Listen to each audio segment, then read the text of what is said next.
Hello, everyone, and thank you for joining us. That's right, this is No Soundbites Allowed, and I am your host, Michael Voss, Dragon of the Southern Tier. Happy to be with you. For those who are reaching us for the first time, we do long-form political commentary on this channel. It's a free format, no speeches or written text here. We just go over some information with you and draw our conclusions. We hope this will be informative for you, and that's why in the description you will find links to everything that we're going to be speaking about so that you can review it for yourself and come to your own conclusions. Today, we're going to be talking about something that isn't in the news. I know everyone is very focused on what's happening in Arizona, what's been declared and found in Georgia and Wisconsin and Michigan, the voting irregularities, if not outright fraud that we've seen over and over again. The fact that we know election fraud has gone on is something that's very prominent in the news at this time, or rather, in certain parts of the news.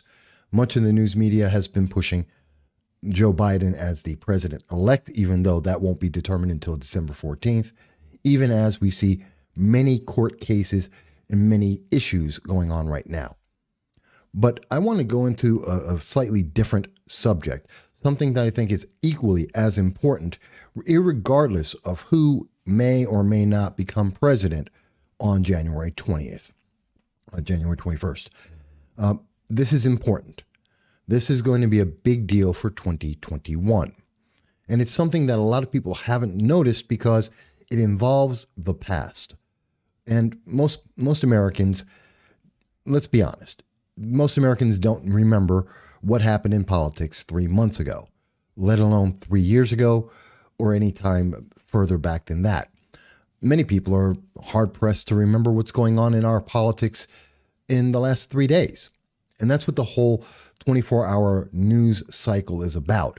It's constantly throwing new information at the public, but not giving them anything to reach back on.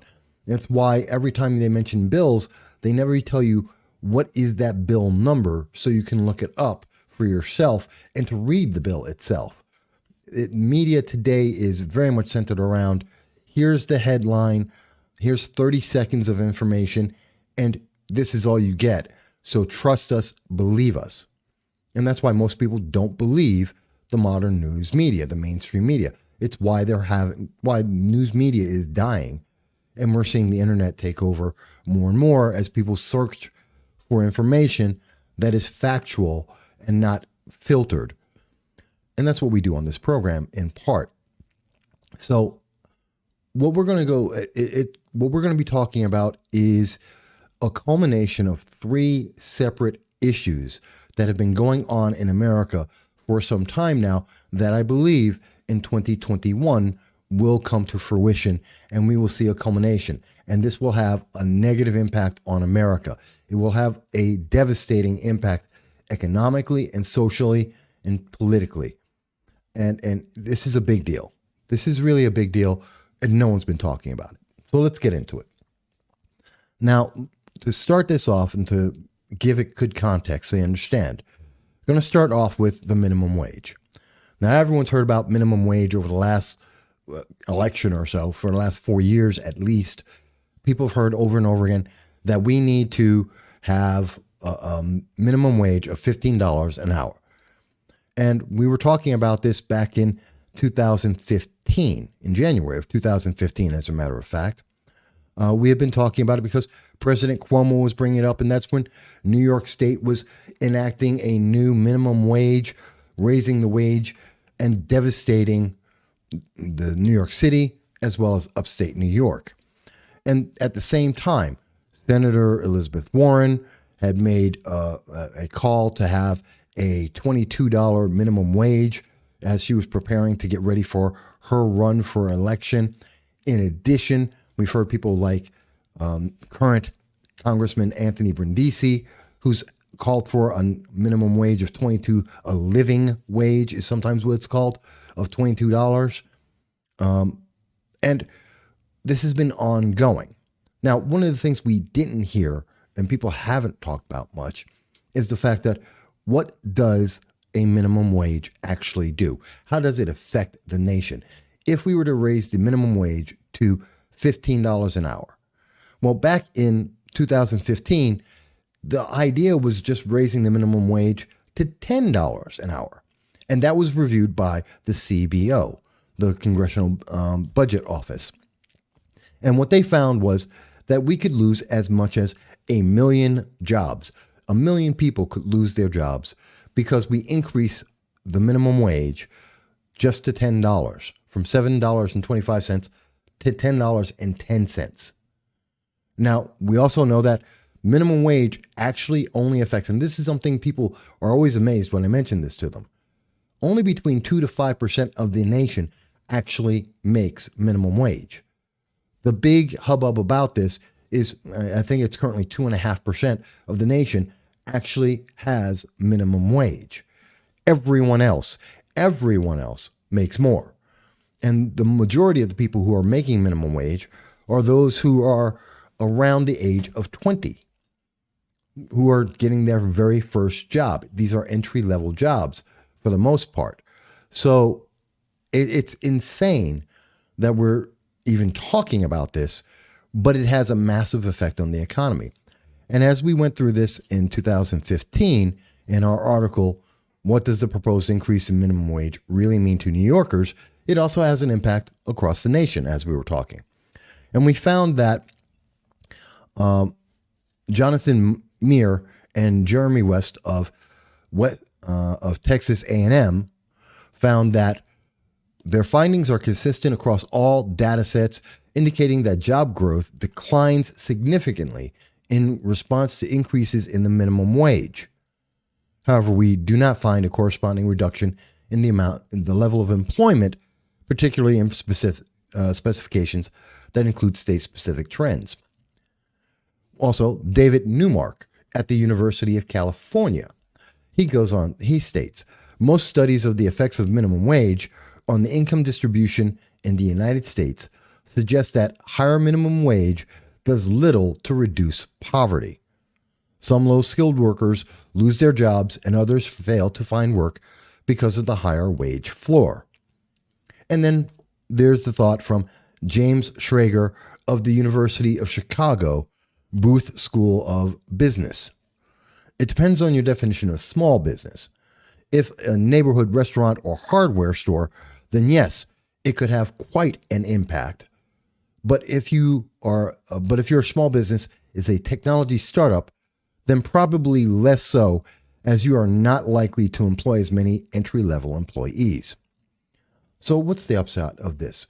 In 2015, we had a very clear understanding, as we have seen consistently in reports and studies done by colleges and universities across the nation over many years, raising the unemployment wage hurts the public. It hurts the nation. More people become unemployed. The poor become more poor. It doesn't help anyone. This is going to be important. And that's why I'm going backwards in time. And I know no one remembers this from 2015. But there was a follow-up on this because the CBO not only did a study in 2014, there was another study that was done by the CBO, and this is from July 8th of 2019, the last study that was done that I am aware of.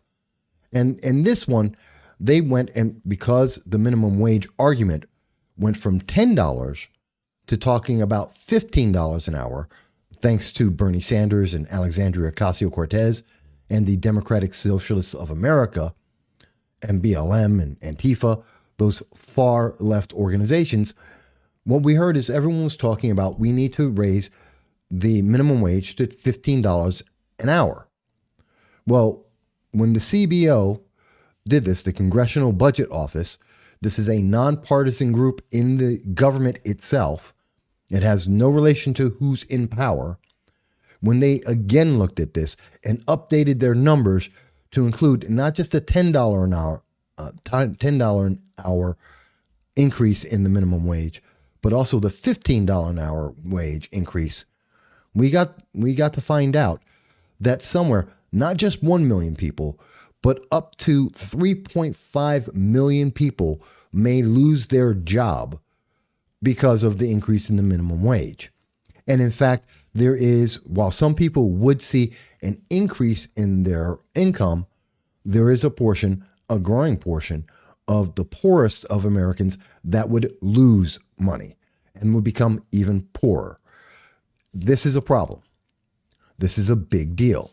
Now, this is the first element of what I'm talking about.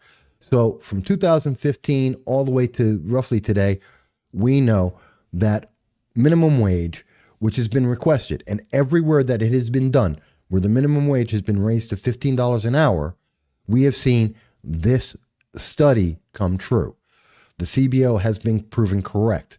That happened in New York City when they raised the minimum wage to $15 an hour, and then all of the restaurants and the workers at McDonald's and all the fast food, they were fired. We had a large number, about 30% of them were fired, and business went, and the cost of food went higher. We saw this in Seattle and was done there. Everywhere that we've seen the minimum wage increased, we've seen a decrease in the number of workers and an increase in the costs that are related to those businesses. Now, this is important because not only is minimum wage part of what Alexandria Ocasio-Cortez is promoting and pushing the Democratic Party to move towards, it is also part of what Joe Biden has been running on. This is a Democratic ideal that if they control the Senate, and even without that, with the House and the president, they would be moving forward on this. This will have an impact on the United States. And what we're looking at is, the key to take away is there will be more unemployment and there will be more people who are poor. That's the first thing to keep in mind. Well, let's go backwards in time again on a separate issue. Let's talk about STEM jobs. We've all heard about this before. Science, technology, engineering, math, those kinds of jobs. A very important industry. It is the future of, well, we've been told, the future of the world. Although I personally believe that people working in electricians, carpenters, plumbers, welders, machinists, I think that's one of the most important things for America, and we need to have an emphasis on that for our future because we're running out of people who are qualified in those fields. But we've heard from President Obama and many of the leaders of the nation, they have been pushing on this idea that we must see more STEM workers. There is a problem. In fact, there is a bill, which is the H-1B visa, which is allowing foreigners to come into America for these jobs specifically. And STEM jobs are a big deal. They pay very, very well. And I'm going to go into that in one second. But in 2014, there was a study done, and you can see it here. This is from the Center for Immigration Studies, looking on what's the impact of STEM jobs and is there a shortage of STEM workers? Because in 2014, Democrats, along with a handful of Republicans, were looking to increase the number of foreigners who would be brought into America specifically to run these jobs. Not Americans to fill these jobs, but foreign workers. And the reasoning was there weren't enough people in science, technology, engineering, and math in the United States to fill those jobs. Well, according to the Center for Immigration Studies, in 2014, that's not correct. Only 1/3 of Americans with an undergraduate STEM degree holding a job actually work in STEM occupations. Using the most common definition of STEM jobs, total STEM unemployment in 2012 was 5.3 million workers. That's including foreigners and Native Americans, or Americans born here. But there are 12.1 million STEM degree holders currently in total in the nation. So we have more people who have degrees in science, technology, engineering, and math than there are actual people working in the industry, by 2 to 1. That's a huge difference. especially as businesses and Democrats are asking to increase the number of people who are going to be taken from China, from India, brought to America and given a high-paying job before another American is hired for that position, which is, by the way, in violation of the H-1B visa regulations. But that's what's happening. That is what has happened. Now, the consensus of this study is there are going to be roughly more Americans, almost 2 to 1, of more Americans who will be in STEM, who qualified for STEM jobs in America. We actually have a glut. We have more Americans than we have the jobs. That was the study in 2014. We followed up that story, matter of fact, in 2014, the June of 2014, as we were talking about then Congressman Richard Hanna, who has since passed, and we do give our condolences about that. Mr. Hanna was an advocate for the STEM jobs, and he wanted to bring that in. But the conclusion and the issue here is there is estimated to be 2 Americans qualified for every 1 STEM job available for the next 10 years. Now, they at the time were trying to pass a bill called H.R. 2131, the Skills Visa Act, which would give 1.6 million of STEM jobs to foreigners throughout the entire 10-year period. It effectively means that 3.2 million Americans would be blocked from being able to get a job. 3.2 million Americans. And just for a reminder, that's separate of the 3.5 million Americans that could be losing a job because of an increase in the minimum wage to $15 an hour. In total, between these 2 different groups, you're looking at a roughly 7 million jobs that could be lost for Americans. 7 million jobs. That would equate to somewhere around 3.5% unemployment just by itself. That's 3% of unemployment. Now, that's a large number. That's a huge amount of people without work. The STEM jobs, though, goes on because we found, now that was in 2014, how big a deal is it?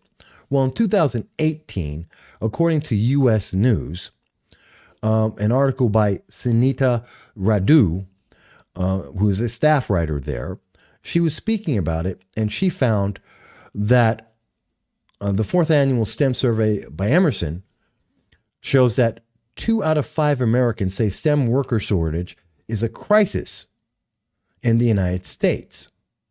Now, this is kind of interesting because students are now twice as likely to study STEM fields compared to their parents. And 52% of parents said there will be more and more STEM jobs in America over the next 10 years. Now, this shortage, as is being reported, affects various industries, with manufacturing alone predicted to need 3.5 million jobs by 2025. But up to 2 million of these positions might go unfilled because it's hard to find qualified people. So again, we're hearing there are jobs, high-paying jobs available in an industry, science, technology, engineering, and math, which is being underutilized and underemphasized. But everyone agrees that this is coming. Well, when we actually look at the STEM jobs, in 2019, 9.9 million jobs, almost 10 million jobs, were in the science, technology, engineering, and math position. And they paid, on average, $86,980 per year, almost $87,000 per year. This data is coming from the U.S. Bureau of Labor Statistics for 2019. The projection in 2029 is that there will be 10.7 million jobs in STEM, and this is an incredible amount. So there is some growth there. Jobs are available, although not as much. But here's the thing. We keep hearing that there is a shortage of these jobs, that there is not enough Americans to fill these positions. Well, that's when we go and we try and understand, where are these jobs going? And this is very important. Now, according to data from the American Affairs, written by Arthur Sherman, we see that he has spoken about this. And one of the things that are very, very troubling is that currently in the United States, and I want to find this, and I just lost it. It's what happens when I go away from where I was at.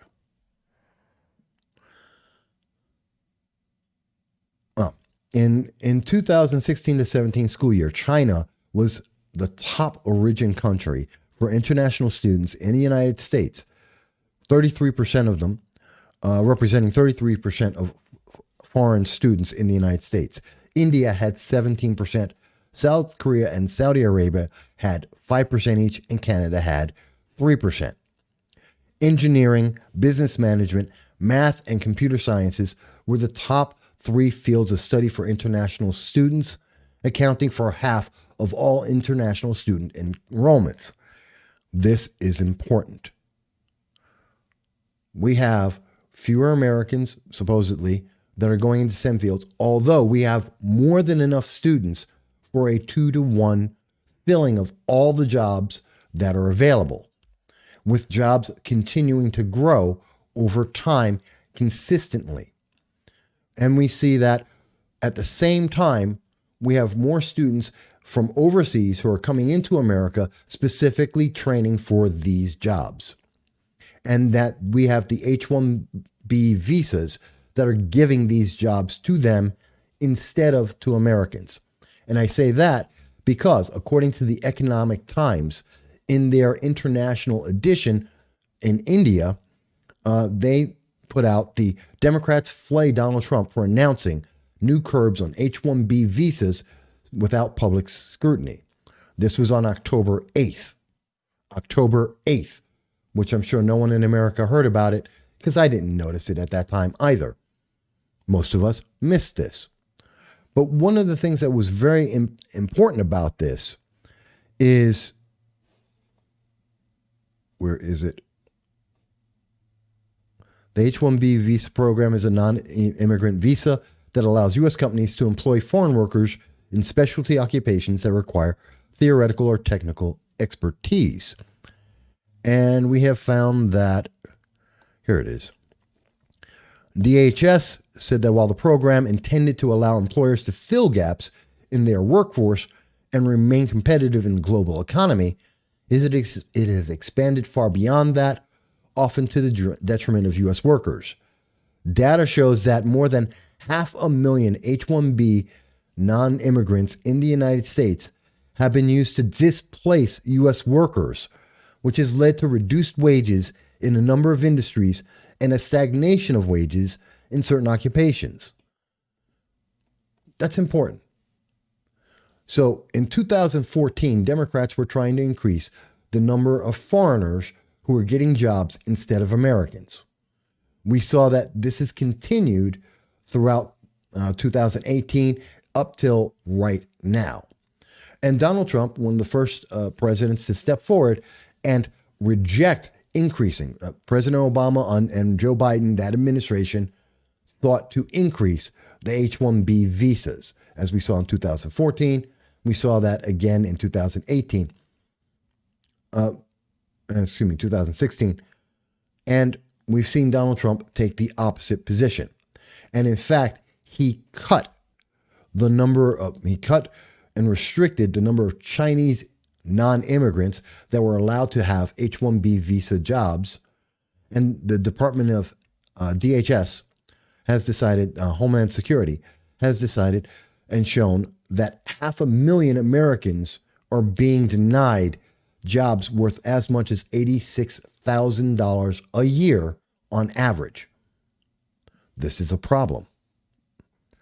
And we're seeing now, keep in mind, and I want to tie these two things together. So we're seeing more Americans who are being told that they need to get $15 an hour as a wage, without being told that more of them will be unemployed because of that. So the 2 to 5% of Americans that actually get minimum wage, they're going to make more money, but more Americans that both have entry-level jobs and higher-level jobs will get fired. And many Americans will go from full-time to part-time jobs to make up for that difference, and more people will become poor as the costs go up. At the same time, we have the ability for millions of Americans to get higher paying we're talking middle class here, $87,000 a year jobs that are being taken away from them and given to foreigners. And Democrats have been trying to increase those numbers. So even more of these jobs will go to foreigners rather than Americans who will need these jobs. So they're trying to give Americans a higher wage, but less work, and trying to give foreigners better pay and better work in front of Americans. This is a problem. And we know where this pool of students are coming from, these workers, because they're in our universities right now going through the training process from China and from India, which is a problem for the United States. This is a risk, a national risk. Imagine we have more people, at least 500,000 more than should be there, that are working in our sciences, in our technology, in our engineering. And we have problems with China working on these issues. They spy on America all the time. And they're taking away our jobs, and they are doing these jobs, not Americans. And if there is a question about, say, the Chinese nationals and what they may be doing, then we have a big problem to our security of our nation. So these are tied together. Americans are doing worse, foreigners are doing better, and it hurts our economy. Let me continue with this. And again, this is the news that's out there. It's been out there for years. No one's looked at it together. No one's stopped to think about it. And I would say I myself have looked at them as separate issues, not as one issue. But let's continue. And the third part of this, and the part that makes it important, and I'm glad that you're holding on and paying attention to all this. We have Alexandria Ocasio-Cortez as the example. She is the voice of the Democratic Socialists of America. She is the voice of the progressive movement, the far left in America. She is part of that group with Representative Ilhan Omar, Rashida Tlaib, and Bernie Sanders. This is that wing. And she was one of the leaders saying that we have to get rid of the college student debt, that this is a problem and we have to get rid of this, that we have to absolve this, that we have to waive this or forgive this. However you wish to say it, it's always the same thing. And she made a big point of this when she was talking about her student loan balances that she has $19,000 in student loan debt. Now, before I go further, let me mention to you, she has a degree, supposedly has a degree in economics. And she's a bartender. That's what she was doing. And I don't mean to knock bartenders. I know many bartenders, great friends. I've seen people grow from being a bartender to do other things because it's a way to pay for some of their bills. For a lot of people, it's an intermediate job to get them from one point in their lives to another. For a lot of people, it is their sole income. And I know many individuals, single moms, single individuals, young and old, that make a very good living off of bartending. So I'm not going to downplay that. But I don't believe anyone, Alexandria Ocasio-Cortez or anyone else, needed to get a degree and owe $19,000 to be able to mix drinks, to hand out, to be a bartender. I know people who've never made it out of high school who are exceptional bartenders and make a very good living. I know college students who are paying their way through college because they're bartenders. Bartending doesn't require college. Alexandria Ocasio-Cortez wants to complain that she had a degree that she couldn't do anything with, that she was incapable of being able to utilize to its fullest. And that's not to say anything about degrees in majors such as lesbian dance theory. That is a degree. You can take that. Or ethnic studies. What are you going to do with that in the real world? I don't know. There is no position for that unless you became an academic and stuck yourself in colleges to teach even more students about these degrees that actually have no purpose. But separate of that, she talked about this, and then she's insisting that Joe Biden must get rid of these student loans because they are such a bad thing. And many people have been talking about it's not my obligation to pay for someone else's debt. If you wanted to go to college to study lesbian dance theory, that's on you. And you took that loan out, you have to pay it back. And if you can't find a job in lesbian dance theory, well, that's not my problem. If you can't find a job in Africana studies, that's not my fault. There's a lot of basket weaving kind of degrees, that's my term for it, that you can get a degree for. Doesn't mean that there's any legitimate job out there. If you want to be a poet, that's fantastic. There's not a lot of money in being a poet, but you can do it if you want. Now, why should I pay for that? I have no kids in college. Why should I pay for someone else's child to go to college or for some other adult to go to college? Why should we assume that debt? Because waving the debt away, saying it's gone, does not mean that that money is not going to get paid to someone. It is money that is due. Colleges raise their rates because of it. They know the government is going to pay it. Your taxes are going to pay for it. So you, whether you have kids in college or not, whether or not you have children, whether or not you went to college or not, you're going to be paying for someone else. Alexandria Ocasio-Cortez, you're paying for her college degree that she didn't utilize to the best of her ability and became a bartender instead. That's what you're paying for. And she says that Joe Biden can do this, that even though there is no right in the Constitution to allow Joe Biden or any president to remove college debt, that he can do it. This is creating new powers for the presidency that never existed before. It is a fact that the only one who can do this is, in fact, the Congress. The Congress has control of the money of the government. Where we spend our tax dollars is determined by the Congress, not the president.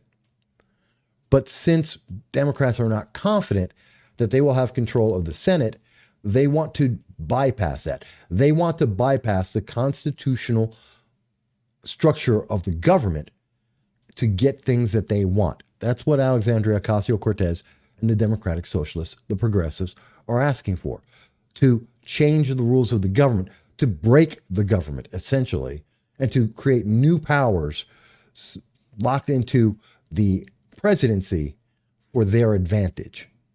That's kind of scary, because I guarantee you, if President Trump had said he wants to change the rules and create new powers of the president, they would say that he is an overlord and a dictator, and this was horrible for America. But that's exactly what they're asking Joe Biden to do, and they think it's okay. To quote Alexandria Ocasio-Cortez, no, it's not a pipe dream at all. In fact, it is a unconstitutional one at that. Now, she also says, well, how much should be forgiven? Because the answer is somewhere between $10,000 and $50,000 have been spoken about in the 2020 election season. And so everyone said, well, we're going to get rid of all of it, or we're going to get rid of part of it. In fact, according to Forbes, when they came out on November 16th, and Zach Friedman had written about this, he wants people to understand they're not going to at the moment, all student loans are not going to go away. So your student loan that you got already, that's not going to disappear. New students would have that affect them, the next generation. And that's an important thing to understand. This doesn't apply to everyone. People who still have loans from the 1970s that they're paying off, that's not going to happen. If you have it from 2000, you're not going to have that wiped out. Or at least that's what they're talking about now. Yes, they plan to make 2- and 4-year colleges tuition free in the future under Biden, if he is able to get this passed.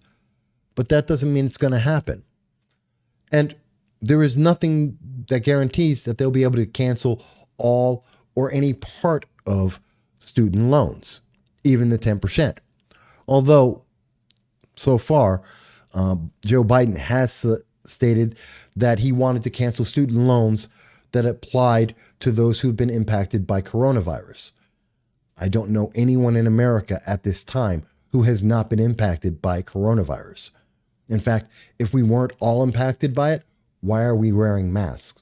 Why are we hearing governors like Governor Cuomo, Governor Newsom, Governor Whitmer saying that people can't gather for Thanksgiving, that people have to wear masks and we have to social distance?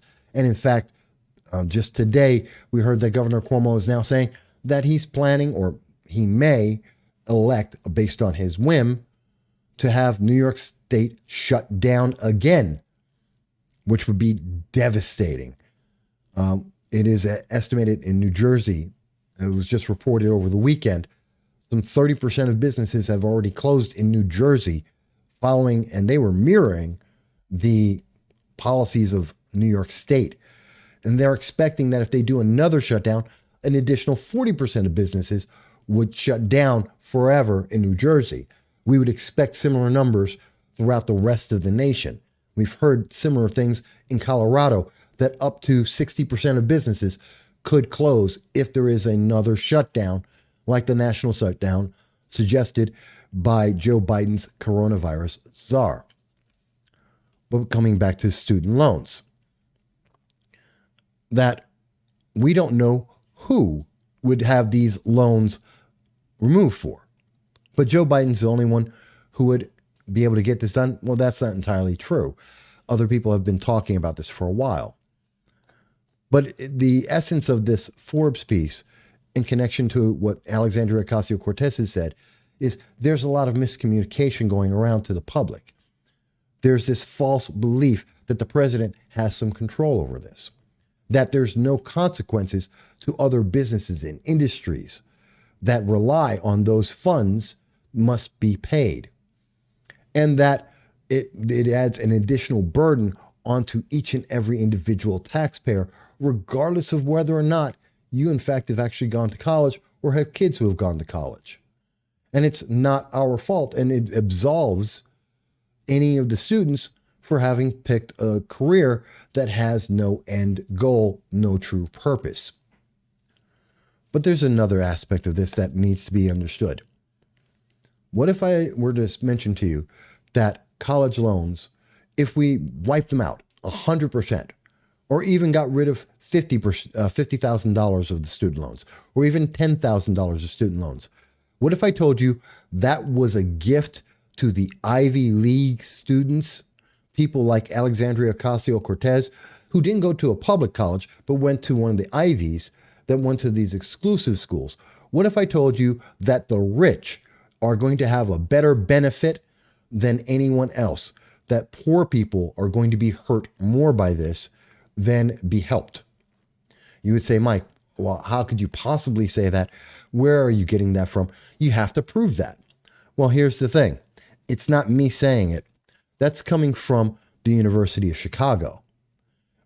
Sylvian Catherine, I think I got her name wrong, and Konstantin Yanelis had done a study, the distributional effects of student loan forgiveness, that was put out yesterday, November 30th, where they identified that full or partial forgiveness is regressive because high earners took larger loans, but also because for low owners, balances greatly overstate present values. Consequently, forgiveness would benefit the top 10% as much as the bottom three decile 30% combined. Blacks and Hispanics would also benefit substantially less than balances suggest. How do I make this make sense? I want to go through, and you can read this, and again, the links to everything I've talked about will be in the description here. And this is the final part. And again, they go through it very clearly here that universal and cap forgiveness policies are highly regressive, which means they're not beneficial to the mass of the public, with the vast majority of benefits accruing to high-income individuals. This is a bailout for the Ivy League college students. If you went to Harvard and Yale, you'll love this. If you went to Columbia, you'll love this. If you happen to go to SUNY Broome, not so much of a benefit to you, not really going to help you. You went to your local community college, it's not going to help you. If your college doesn't have a football team that's regularly on TV, probably not going to help you. But to put it into a way that's a little bit easier to see,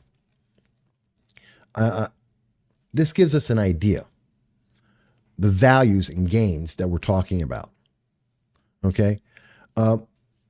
If you are in the bottom 30% of people making money because you got out of college and you didn't find a job in African studies. And I'm not picking on that. It's just an easy one to point out. Or feminist studies, or lesbian dance theory. I mean, it's the most ridiculous one out there. So let me point that out. And you can't get a real job. And so you're in the 30 percentile or less of incomes in the United States. Then you're talking about if they forgive everything, your entire debt, it's 5% of that's going to be going to you. Meanwhile, 12% is going into the top 10%, the top earners, the people who went to Harvard and Yale. In fact, if you're in the top 80%, not even the top, but the top 80%, you're going to have 18% of the debt that you have wiped out. So at the bottom, you're getting 5% of your debt wiped out. At the top, you're talking about 13, 18% of your debt being wiped out. How is that helping poor people? How is that making their lives better? Because you're going to get 2% of your debt wiped out, or if you get 18% of your debt wiped out. And these numbers are pretty accurate across the different ethnic backgrounds, although it helps a lot of Black people and Hispanic people, no doubt, but it overwhelmingly helps 2/3 of white people, white students. So if you're looking at this from, well, I'm a BLM Antifa person, and this is going to be good for Black people to wipe out their debt, it's really not helping them either. It's mostly helping white people. So if you want to look at it from that way, that's another way to look at it. Now, I went through all of that, and I hope you've stayed with me because it's important, and each part is important to our nation in 2021. But let's put it all together. Because what I see here is you have a minimum wage that's going to make more people poor and more people unemployed, but it'll sound good. And that's going to hurt the economy. If more people are unemployed and more people are poor, that's bad for the U.S. economy. And you have fewer Americans that are able to get the STEM jobs that they should be able to get because Democrats are inviting more people from China and India into the United States to do those STEM jobs. Jobs that pay almost double, if not almost 3 times as much as a low entry level job. At least 500,000 Americans are being affected by this, and Democrats want to increase the number of H-1B visa workers. And when you put that together and you understand that this is what the Democrats are trying to do. And the people who have the loans, you're talking about people overseas. We're talking about most of the people are coming from China and India and accruing that U.S. debt. They're the high-end earners that are going to have this absolved. And when you think about that, whose debt are they taking away? The Chinese students, the Indian students, the Canadian students. They're taking away their debt and giving them American STEM jobs that are high-paying jobs while more Americans are unemployed and become poor. Who is this really helping? This really helps the socialists, the Chinese, to get more sensitive jobs in the United States, our technology jobs, our science jobs, jobs that affect our national security. Whether you agree with it or not, we're even hearing about the potential of the servers of the Dominion voting systems being connected overseas to Frankfurt, Germany, possibly being influenced by Chinese agents. And we want to have more of these people involved in our elections, in our voting systems, in our technology, deciding who and who is not going to be blacklisted and shadow banned and censored, because Democrats are looking for more censorship. And people who are speaking out about this, who tend to be more Republican and conservative and possibly voted for President Trump. And mind you, that's not a small group. That's over 73 million Americans. It's not a small group at all. We're talking about a large group of America, and roughly half of those who voted for the presidency. These are the people who are going to be having this affected. They're the people who are losing the jobs. They're the people who are being prevented from getting the jobs. They're the people who are not getting the benefit of having this debt waived. And they're the people who are being forced to pay more because of the minimum wage. When I look at this over time, and I look at each of these points, the minimum wage, the H-1B visas and STEM workers, and I look at college debt forgiveness, they're all connected. They all interplay with each other. One affects the other. And all of them are coming together in 2021. No one is talking about it as one single issue. An issue where Americans are being forced out of jobs, pushed into poverty, and the American income and business is being both destroyed locally and transported to foreign nations. This is, and in particular, a socialist nation, China. This is not a benefit to America. This is why you have Democratic Socialists of America like Bernie Sanders, like Alexandria Ocasio-Cortez, Ilhan Omar, and the rest of the squad. This is why they are pushing these issues. It's not to help people of color. It is not to help women. It is not to even the playing field in the sense that anyone's getting a benefit. It's to lower the standards and to harm more people, because the net result of their actions is to create more people who are in poverty, who are impoverished, and who have less power, while emphasizing the power and the opportunity for socialist nations like China. You may not agree with everything I've said. The data is in the notes. You can look this up yourself and look at this over time and look at each piece.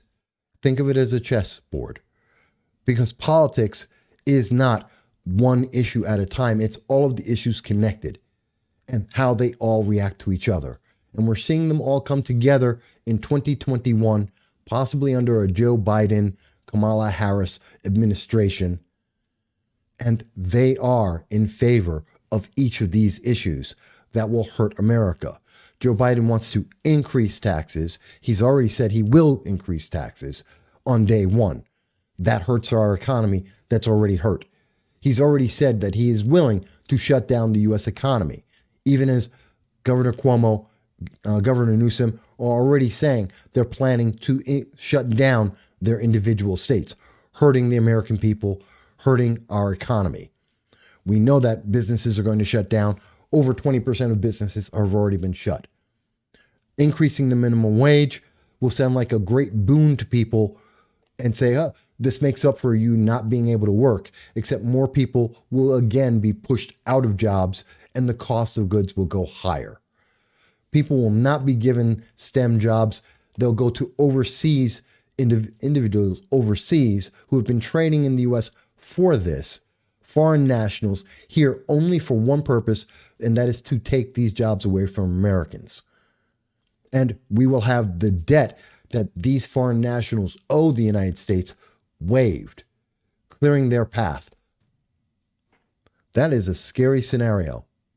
It's something that terrifies me. And I really didn't notice it until a friend of mine, an associate in the Libertarian Party, and I'm a Republican, presented and showed me the report from the University of Chicago. And as I looked into that, I noticed some other of these values and figures affecting that. I know it's long.